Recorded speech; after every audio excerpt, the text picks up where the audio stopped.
नमस्कार दोस्तों, आज हम उस समाज में रहते हैं जहां लोग अपने आप को हिंदू, मुस्लिम, ब्राह्मण, दलित, क्षत्रिय और लोधी और अन्य जातियों में बांटते हैं। तो आखिर यह जातिवाद हमारे इस समाज में आया कहां से है, इसका इतिहास क्या है और अभी वर्तमान में बागेश्वर धाम महाराज और प्रीतम लोधी के बीच एक जातिगत विवाद देखने को मिल रहा है। तो चलिए समझते हैं हम जातिवाद के इस इतिहास के बारे में। Streets of India. Demonstrations like this one have been taking place across different states to demand justice for a young woman. मैं ब्राह्मण हूँ, मैं क्षत्रिय हूँ, मैं शूद्र हूँ, मैं वैश्य हूँ, मैं मनुस्मृति व्यापक रूप से हिंदू कानून की सबसे महत्वपूर्ण पुस्तक और आधिकारिक पुस्तक मानी जाती है, जो ईसा मसीह के जन्म से 1000 वर्ष पूर्व प्रकाशित मानी जाती है। इस पुस्तक के अनुसार समाज की व्यवस्था और नियमितता के आधार के रूप में जाति व्यवस्था को स्वीकार और उचित ठहराती है। इसके अनुसार जाति में मुख्य रूप से 4 श्रेणियां हैं: ब्राह्मण, क्षत्रिय, वैश्य और शूद्र। ब्राह्मण को सबसे ऊपर ब्रह्मा के मस्तिष्क से तुलना की जाती है, क्षत्रिय को ब्रह्मा के बाहों से तुलना की जाती है और ब्राह्मण, क्षत्रिय, वैश्य जो तीसरे नंबर पर आते हैं, जिनकी तुलना ब्रह्मा की जंघाओं से की जाती है और शूद्र जिनकी तुलना ब्रह्मा के चरणों से की जाती है। इसके अलावा एक और श्रेणी जो दलित है, जो ब्रह्मा से अछूत माने जाते हैं। जाति कैसे काम करती है? तो ग्रामीण क्षेत्रों में ऊंची जाति और नीची जाति वालों की कॉलोनियां अलग अलग विभाजित होती हैं। ऊंची जाति वाले लोगों की नीची जाति वाले ना तो कोई पेय और ना ही कोई खाद्य स्वीकार कर सकते हैं और जाति की एक जाति की दूसरी जाति से शादी वर्जित मानी जाती है। यानी कि यदि शादी करनी है तो उसी जाति के लोग को उसी जाति से शादी करना होती है। यह जाति व्यवस्था हमारे यहाँ देखने को मिलती है। यदि हम प्राचीन जाति व्यवस्था को छोड़ दें, प्राचीन व्यवस्था को छोड़ते हुए वर्तमान संविधान में आर्टिकल 14 और 15 SC ST के लिए नौकरियों और शैक्षणिक संस्थानों में आरक्षण की व्यवस्था करता है, क्योंकि भारतीय संविधान मानता है कि SC ST के लोग पिछड़े और दलितों जो होते हैं वो बहुत ही ज्यादा समाज से पिछड़ चुके हैं, जिनको बराबरी पर लाने के लिए उनके लिए आरक्षण देना बहुत जरूरी है। केंद्र सरकार ने 1991 में एक मंडल आयोग की तर्ज पर ओबीसी आयोग का गठन किया और ओबीसी के लिए 27% रिजर्वेशन की व्यवस्था की, जिसके माध्यम से उनको नौकरी और शैक्षणिक संस्थानों में रिजर्वेशन का प्रावधान दिया गया।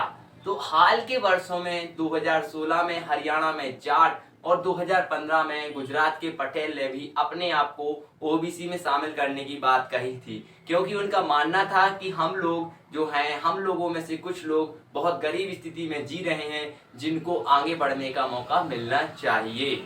जातिवाद एक बहुत महत्वपूर्ण मुद्दा रहा है हमारी राजनीति में, जिसको चमकाने के लिए समय समय पर राजनेता आते हैं और चमकाते भी हैं। आपने देखा होगा, अगर कोई विशेष समुदाय या विशेष जाति विशेष बहुल क्षेत्र है तो उस क्षेत्र में उसी जाति विशेष का व्यक्ति या कैंडिडेट ही विजेता बनता है, चाहे विधायक की बात करें, सांसद की बात करें या फिर पार्षद की बात करें।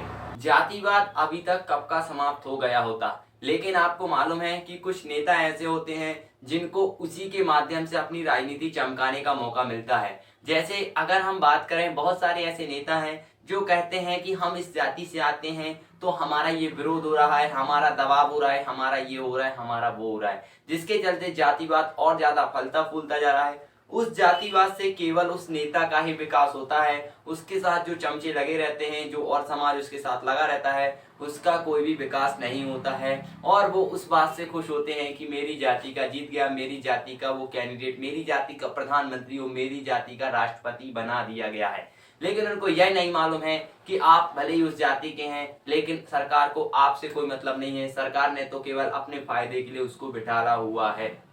हमारे समाज से जातिवाद को समाप्त करने के लिए भारतीय संविधान के अनुच्छेद 17 में छुआछूत को समाप्त किया गया है, क्योंकि जो निचली जातियां होती हैं उनको बड़ी जातियों के लोग अछूत मानते हैं और उनसे छूना पसंद नहीं करते हैं, जिसके लिए ही आर्टिकल 17 इंडियन कॉन्स्टिट्यूशन के अनुसार छुआछूत को एक अपराध माना गया है। और पहले के जमाने में ऊंची जाति वालों को अलग अलग उपाधियों के नाम से जाना जाता था, इसीलिए इन उपाधियों को भी आर्टिकल 18 में समाप्त कर दिया गया है। यानी भारत में कोई भी किसी के पास कोई भी ना तो राज्य की ना किसी प्रकार की उपाधि उपलब्ध होती है, लेकिन वो अपने आप रख लेते हैं कि हम ये हैं हम वो हैं। वो तो केवल एक नाम मात्र की उपाधि होती है। लेकिन पहले के जमाने में वो अपने आप को पटेल साहब, अपने आप को ये साहब, रईस और अलग अलग नामों से, आपने रसूदखोर जैसे नाम सुने होंगे, बहुत सारे राजा राजा महाराजाओं के और बड़े बड़े जो ऊंची जाति के लोग हुआ करते थे।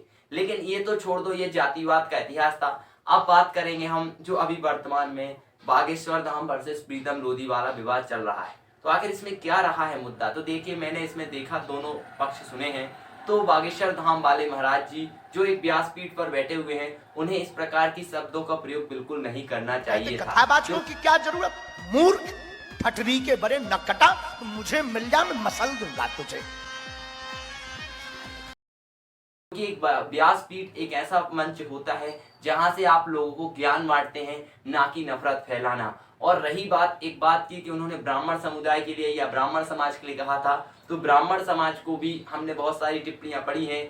आप अगर उन टिप्पणियों को सुनेंगे तो आप ये मानेंगे कि ये ब्राह्मण हो ही नहीं सकता है। यानी सार्वजनिक स्तर पर लोग अपने आप को ब्राह्मण को सर्वश्रेष्ठ बता रहे हैं, तो लोधी को सर्वश्रेष्ठ बता रहे हैं। और वहीं दूसरी ओर बागेश्वर धाम वाले महाराज हिंदू को एक करने की बात लाइफ ऐसी गलती करते रहेंगे तुम्हारी ठटरी, सब हिंदू एक हो जाओ, और वही हिंदुओं में बांटने का काम कर रहे हैं। क्योंकि ब्राह्मण भी हिंदू हैं और लोधी भी हिंदू हैं और भी अन्य जाति के लोग भी हिंदू ही है, लेकिन वो क्या कर रहे हैं, उनको बांटने का काम कर रहे हैं। लेकिन ये बहुत गलत बात है।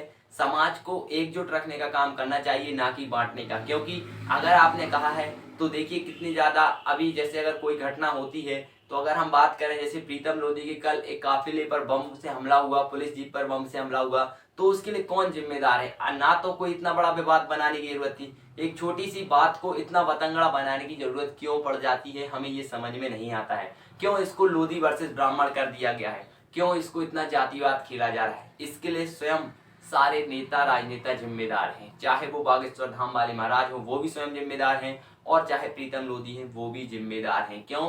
क्योंकि ना तो उनको इतना बतंगड़ा बनाना चाहिए था और ना ही उनको इतना बतंगड़ा बनाना चाहिए था। क्योंकि इससे ये मालूम पड़ता है कि हमारा समाज कितना बटा हुआ है। लोग कहते हैं हम हिंदू राष्ट्र बनाएंगे, पहले हिंदू तो एक हो जाओ, फिर हिंदू राष्ट्र बनाने की बाद में सोचना। और बहुत सारे लोग राजनीति चमकाने का काम करते हैं। तो मुझे उम्मीद है आप लोगों को इसमें बहुत सारी नॉलेजेबल जानकारी मिली होगी और हमेशा की तरह वीडियो इन्फॉर्मेटिव लगा होगा। और समाज को तोड़ने का काम नहीं कीजिए, जोड़ने का काम कीजिए। क्योंकि आपको मालूम है यदि हम एक नहीं हुए तो हमारा भारत एक नहीं हो सकता। यही काम अंग्रेजों ने किया था और यही काम वर्तमान नेता राजनेता और बाबा लोग कर रहे हैं, बांटने का काम करते हैं। और मैंने देखा है बहुत सारे जो युवा हैं, जो नए नए खून होते हैं जिनके अंदर, वो इस प्रकार के बयान देते हैं कि उससे ऐसा लगता है कि यार हम किस समाज में जी रहे हैं। लेकिन बहुत सारे लोग कमेंट करके कहेंगे तो तुम पाकिस्तान चले जाओ, अफगानिस्तान चले जाओ। तो बहुत अच्छी बात है, आप यही कमेंट कीजिएगा, मुझे उम्मीद रहेगी। तो मिलेंगे आपको फिर से एक नई वीडियो के साथ, तब तक के लिए बहुत बहुत धन्यवाद। हमें जहाँ कहीं भी देख रहे हैं follow, like, share and subscribe करना ना भूलें।